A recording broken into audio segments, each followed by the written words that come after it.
Okay, so we discussed endochondral ossification, which is the way that compact bone is formed. Now we need to discuss how spongy bone is formed, and it's very similar. Now both endochondral ossification and intramembranous ossification begin in what we call mesenchyme tissue in the fetus.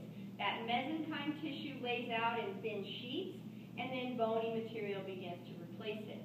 Now in spongy bone, though, we have long, flat areas where, for instance, in the skull and the sternum, where the bone is made in a flat, long area.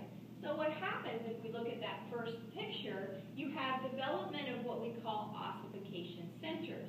These ossification centers are still with an osteocyte within a lacuna, just like we showed on the board previously, and they begin then fusing together. So where you have those canaliculi, those little canals, those get hard and form together until you have a very lacy network of these little lacuna and the osteocytes together.